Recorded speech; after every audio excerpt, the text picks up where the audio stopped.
Welcome to the Latin Medtech Leaders Podcast, a conversation with leaders who have succeeded or plan to succeed in Latin America. Please subscribe on your favorite podcasting platform, Apple Podcasts, Spotify, Google, Amazon, etc. Today, our guest is Luis Alvarez. Luis is the CEO and founder of Theradaptive and developed the concept for targeted therapeutic delivery during and following a combat tour in Iraq, where several of his soldiers suffered severe extremity injuries. So, Luis, welcome to the show. Thanks for being here. Thank you so much, Julio, for the invitation. I look forward to that conversation. Excellent. All right, Luis, let's get started with your journey to Latin America. How is it that you got connected with the region? Well, my family originally, of course, from Cuba, and I've always had connection and friends and family in Latin America. And then professionally, as we started to develop the company and to look at options, we have had several conversations with companies in Latin America that run clinical trials and that would be interested later on in licensing. So now we're having, I would say, a growing interest in doing business in Latin America. Excellent. All right. So, what trends do you see happening in the industry or in Latin America that are relevant to the discussion today, Luis? Well, I think a lot of companies that provide, let's say, clinical services and companies that would be distributors for products that are approved from those studies are starting to grow quite a bit. And they've experienced growth not only in activity in Latin America, but a lot of those Latin American companies are now actually multinational. So they're looking for partnerships in the US and in Europe and other regions. And we see a lot more activity, more appetite, more interest in this type of cross regional collaboration. Very good. What's been your experience doing studies? I mean, in the US or outside of the United States? So, as a US based company, we've actually looked abroad first. So, we have partners, for example, in Japan. We also have a Theradaptive Australia, which we set up as a new entity. Yeah. And we do have experience doing preclinical work. And now we'll be launching actually our first phase 1/2 combined study. Will enroll first and dose its first patient in Australia. Excellent. So, we're familiar with overseas type of operations, and actually, we're looking with great interest towards Latin American clinical study sites. Okay. Any particular reason why you're looking at Latin America to diversify your patient enrollment, diversity, or to acquire more clinical data to expand outside Australia, or for recruitment reasons? I mean, what's your driver to go to Latin America now? Well, overall, Latin America, I think, is very attractive because medical practice there is world class in several of the regional medical centers in each of the countries. So they are no strangers to doing, regulated clinical studies. Also, it's an attractive market. It's a growing market, and for us, it's something that if you already have a connection clinically, then you have a much easier time launching products because physicians are familiar with your product. So it makes sense to do clinical studies in each of the regions where you want to have your business, but also for diversity because the FDA in the U.S. actually has very strict measures of how effective your therapy is in different populations. Yes, yeah, good answer. And so let's go back to Australia because I see the companies are exploring Australia a lot or have been exploring Australia for quite a bit. And I understand there are some incentives. Can you elaborate a little bit more on that? Why did you go to Australia? Yes, and we're not the first. And every time we turn our heads, there's another company going to Australia. Oh, And the reason is very simple. And it's maybe a model that regulators in Latin America might borrow because it's a successful model. yeah, And that is that the Australian authorities allow you to take a 43.7% refund through their tax system on any expenditures that you have in the country related to clinical work. So for a company, it makes absolute sense to do that, and it's created a huge incentive for many, from large to small, many companies to do this work there. So I think in Latin America, there may be opportunities for this type of economic creativity to attract more business. Absolutely, absolutely. What about the regulatory approval process in Australia? Do you find it to be expeditious? I mean, efficient, or have you gone through that yet, or not yet? What stage are you in? Yeah, so we have actually experienced what it is like to get approval to start a clinical study.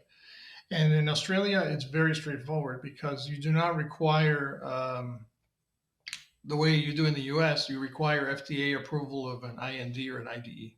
In Australia, you really need local ethics approval in the study site where you're operating, and then a notification to what's called the TGA, which is the equivalent of the FDA. So in Australia, the entry barrier to a study is satisfying an ethics questionnaire, and that also makes it very attractive. So I would say in Latin America, if there are some ideas around entry points for phase one studies or phase one two studies, allowing a local ethics approval as the standard could really facilitate new entry into the market. Absolutely. Yeah.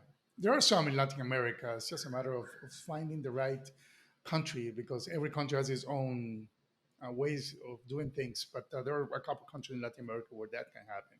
But they don't have that incentive, that tax incentive that Australia has. So, but it has other advantages. It's closer to the US, same time zone, less travel, other advantages. So, okay. So in terms of other colleagues or other companies that you know about, is Latin America always in the conversation? Is Australia always in the conversation? Is Eastern Europe always in the conversation? Because it used to, and now I'm not so sure. So that's why I want to get your take on that. What countries are in the conversation about exploring geographies for clinical research, in your opinion? Yes, I would say Australia ranks at the top, but I have heard in many conversations studies in Latin America, and especially in Colombia, Mexico, Brazil, Argentina, where there are favorable environments to do those studies. Eastern Europe has fallen to a less prominent role, maybe for various reasons, but I would say Latin America, I've seen an increase in the discussions around having studies down there. Very good, very good. Yes, certainly. One of the advantages of Latin America, as I mentioned, is way closer to the United States, and also cost savings. I'm not so sure how costly Australia is, but certainly the currency is stronger than the Colombian peso, for example, or the Mexican peso. So that in itself is also an advantage of Latin America, and also the size of the country. I'm not so sure if you know that, but Latin America is one of the most urbanized regions in the world. And according to the trends, it will soon be the most urbanized region in the world. So for patient recruitment, that helps a lot because you don't have to go through five cities to find subjects. If you have all your subjects just one city, so you don't have to Yes, actually that's very science. attractive. Very attractive. Exactly. Yeah. Yeah. Australia, I understand, is has what, like 30 million people, something like that, but it's all spread out. I mean, it's a large territory. Yes, and Australia actually is very sparsely populated, and most of the population lives on the coasts. Whereas in Latin America, you have, like you said, a lot of urban centers that offer really Yeah. good advantages for. Yeah.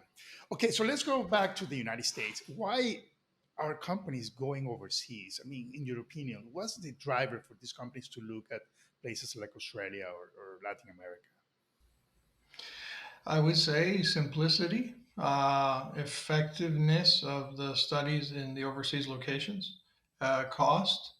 So there are a number of advantages of going to Latin America or overseas. And I think it really has to do with the requirements that are imposed to do studies in the U.S. Sometimes it's not even the FDA; it's these large medical centers become, almost bureaucratic. They become their own government entities in a way. Whereas in overseas sites, these centers are more practical. They operate quickly. They get to the point, which is treating the patient, and that's attractive. That's a great point. I've never heard that point before. I mean, having bureaucracy in the middle of the approval in these large hospital systems. But you're bringing up a great point. I mean, in the US, you don't find smaller hospitals anymore because of the consolidation of the healthcare industry. You find huge hospital systems, and as you said, they can be extremely bureaucratic. Whereas in places like in Latin America, Colombia, Mexico, Brazil, you find smaller clinics where you can pick up the phone and call the CEO of the clinic and get things done Yes. quickly. Hmm. Yeah, that's a great Yeah, point. that's a huge benefit. That's a huge benefit. Awesome. So the the trend is clear. I understand there is a program in the United States called the Early Feasibility Study Program or something like that. Have you heard about it? Is that something that is making a dent in this trend or not? I haven't actually heard about that, but now that you mention, I should look into it. Yes, it's at the Yeah, I know. FDA.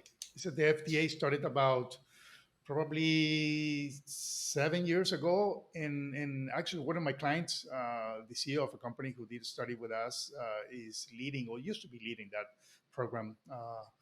Last time I checked, he was leading that like 2 years ago. But anyway, the point is that the FDA realized that that these studies are going overseas and the US is missing out on this business, and patients are not having US patients are not having access to these advanced medical technologies earlier, and they are doing something, or they're trying to do something to attract these companies back to the United States, and so that they don't have to go overseas. But of course, as you said, there are some things that are outside of the control of the FDA that makes it difficult, like dealing with this bureaucracy inside of private hospital system. But regardless, that's a very good initiative. I mean, not good for countries like Australia or Colombia, but it's good for U.S. companies that want to be in the U.S. and don't venture overseas. Because I also understand I've been doing this for 15 years, and it can be a little scary, especially for companies going to Latin America. You hear all these bad news about political instability and riots and all these things that you see in the news. So that is not something that is making the region attractive. But once initially, I mean, on the surface, but once you pass that point and you realize that the good is more than the bad in Latin America, companies get pleasantly surprised about what they find in Latin America. So so yeah, that's the early feasibility study program. I invite you to check it out. It will probably give you another angle to explore in your search for locations. That's very helpful. Thank you for that. And the point about instability, I almost feel in some ways is overstated because the news will want to highlight this. But every time I visited anywhere in Latin America, I felt very safe, and I don't even think that should be a real consideration for anybody considering studies in Latin America. That has not turned out to be a real effect in limiting anything for Good, me. good. Yes. And what countries have you visited in Latin America besides Cuba, of course? Mexico, Brazil, Argentina, Uruguay, to name a few. But yeah, it's good to visit, and the urban centers, as you said, are really rich in populations for recruiting for clinical studies, and the medical practice is of course world class in these cities, the main cities. So yeah, I found it to be a very attractive location, which is part of the reason we're exploring expanding our phase 1/2 for spine actually to Colombia. Excellent. Very good. Very good. So, in your search in Latin America, in Colombia, have you found uh, good experienced CROs? I mean, what's been your experience or I don't know if you've spoken with a CRO or not, but have you found investigators motivated to lead in your study or professionals willing to help you set up the studies? I mean, what's been your journey towards exploring Colombia, for example, as your destination?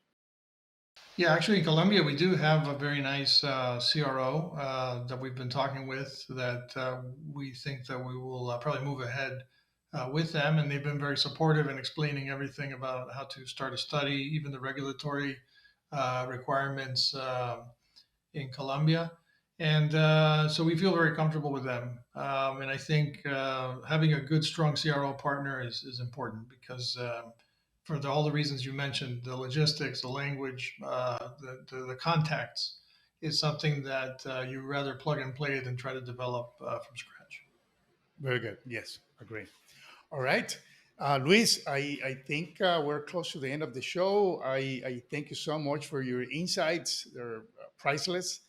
And I wish you an extraordinary experience in Latin America. In Colombia is my home country, and I am sure that you're going to have good I mean, clinical data, clinical results in the country. And the country is one of the most experienced countries in Latin America in early feasibility, first in human, proof of concept type of medical device studies, and more so than the other countries that you mentioned, Argentina or Brazil, because of the speed of the regulatory approval process, the hospital infrastructure, and the openness of the investigators to collaborate with U.S. physicians, proctors, and U.S. companies. So it's actually the friendliest country to the United States, like the closest ally in Yes, Latin America. yes. Well, I look forward to visiting and maybe seeing you when I go down there, Julio. Yes, Thank you it'll be again for fantastic. inviting me. Thank you, Luis. Sure, sure. So before we sign off for today, do you have any final thoughts, morsels of wisdom, or other musings for our listeners? I would say whenever you have curiosity, especially in investigating Latin America as a potential site, take the dive, make the jump, and go visit, and you'll be pleasantly surprised. Excellent. Well said. All right, Luis, thank you so much for being on the show today. Bye bye. Thank you so much, Julio.